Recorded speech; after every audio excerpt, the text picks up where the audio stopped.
4 days until our economic recovery is tested. Let's have a look. Hello everyone, Florian.heise here and welcome to another episode of HeiseSays. Grab your stein of coffee. Let's look at this article written by Tarek Brooker on news.com.au. So, we're hearing more and more in the media, particularly from our politicians, particularly from our Treasurer and our Prime Minister, about our fantastic economic recovery and how it's bouncing back. But they neglect to mention how much they've pumped into the economy, guys, to make this happen. When you look at that, it seems pretty shocking. Because, I mean, then why don't they just constantly pump money into the economy for free? Why does anyone have to work or produce anything? You just make magic money out of nowhere. Sad thing is, some people seem to believe that's an option. So let's have a look at this article. Australia's Superman economy is more like Clark Kent recovering from kryptonite. So, in an event that we should be ready for, or it's an event we should be ready for, but according to a new report, there's a strong sign among Aussies that we could be left scrambling. So, in the classic tale of Superman, mild-mannered, daily planner journalist Clark Kent lives an otherwise pedestrian life, despite the activities of his superhero alter ego Superman. As Australia's economic recovery from the pandemic continues to unfold, in some ways, it's a lot like the relationship between Clark Kent and Superman. You've got to remember, everyone, we're recovering from the government intervention in the economy to try and mitigate the pandemic. That's what we always have to remember. This is the result of the government intervention. On some days, the economy is like Superman rocketing through the sky. One example was the recent ABS unemployment figures, in which the labour market shocked analysts as unemployment dropped from 6.4% to 5.8%. Now, we've got other numbers that we look at as well, and I'm going to bring those up because for some people this may be the first time they've seen it. This is the Roy Morgan unemployment numbers, and they're saying that unemployment is at 13.2%, up from 11.7%. They have a different methodology, everyone. A different approach to how they survey compared to the ABS. So, and more people tend to, probably more skeptical people, tend to believe that this is a more accurate representation of the unemployment rate. The underemployment rate and unemployment rate combined is 21%, according to them. A fifth of the workforce, guys. That ain't good. So, ABS is telling it's going down. Roy Morgan is saying it's going up.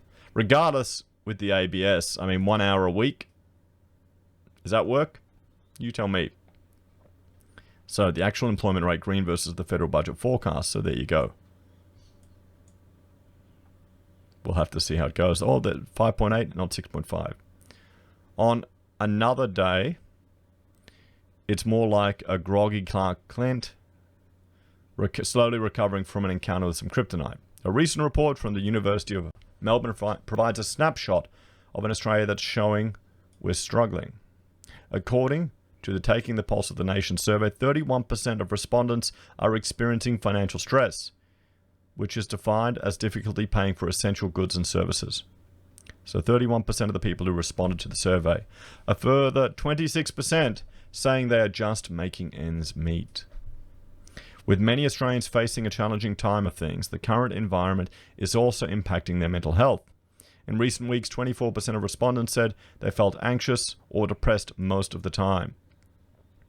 So what's interesting is we need to see how that change, if that's a delta change of significance. Because there'd be a lot of people that feel anxious or depressed most of the time. Everyone. This represents a record high for the survey, despite the fact that the fortnightly study is only 11 months old.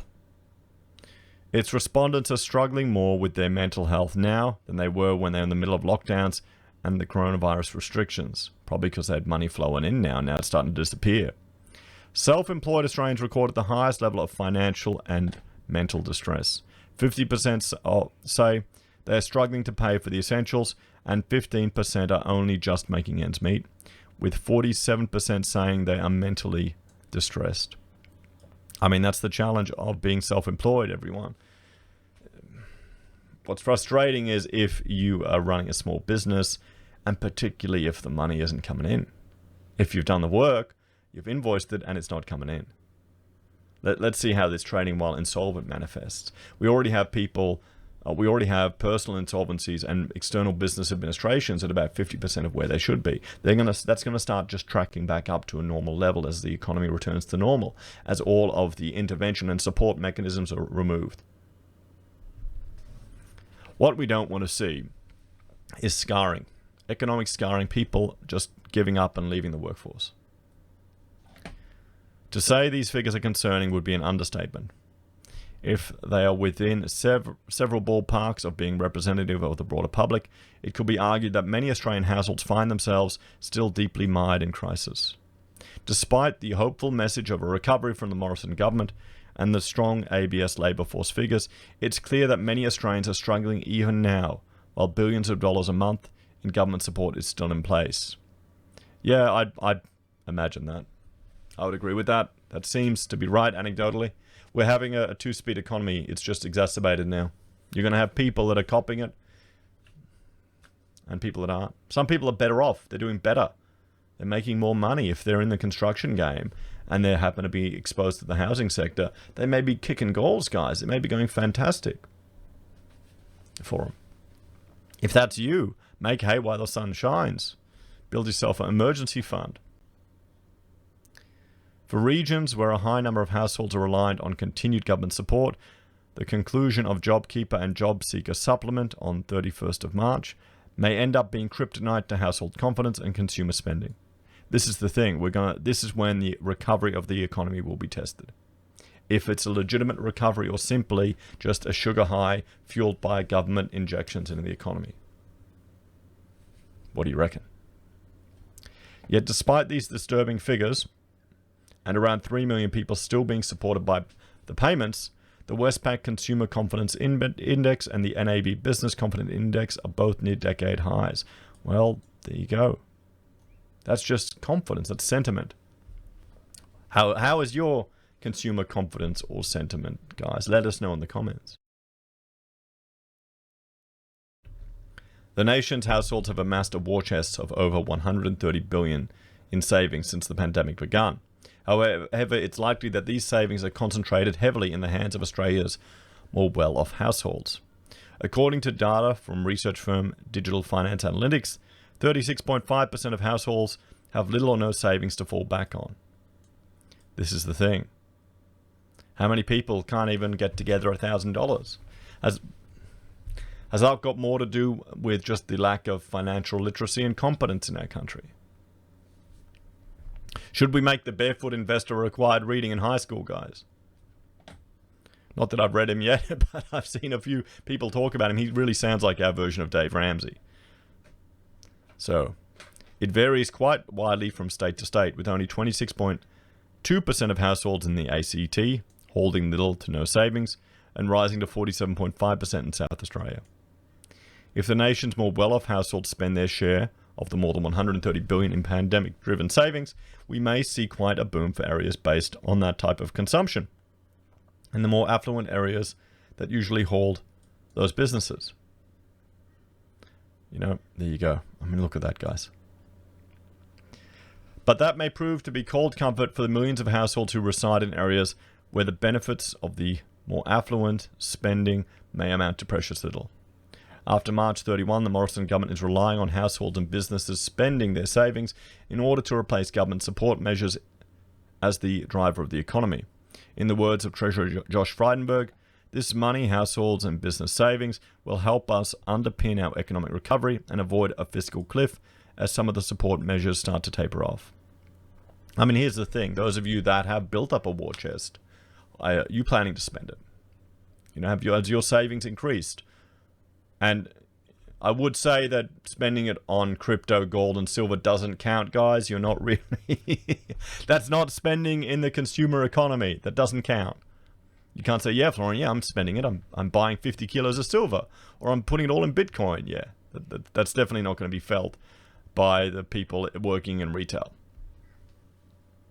So, with more affluent households holding the lion's share of the nation's savings, it's effectively a national recovery heavily underpinned by Ronald Reagan and Margaret Thatcher's favourite economic ideology, trickle-down economics.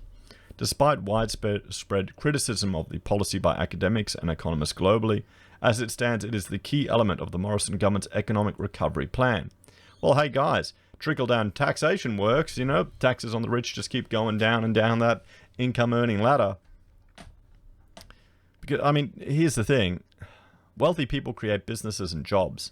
I would argue the problem is investment here in Australia is so pushed towards people going into property and housing that there's little incentive for them to create businesses and opportunities other than property and housing.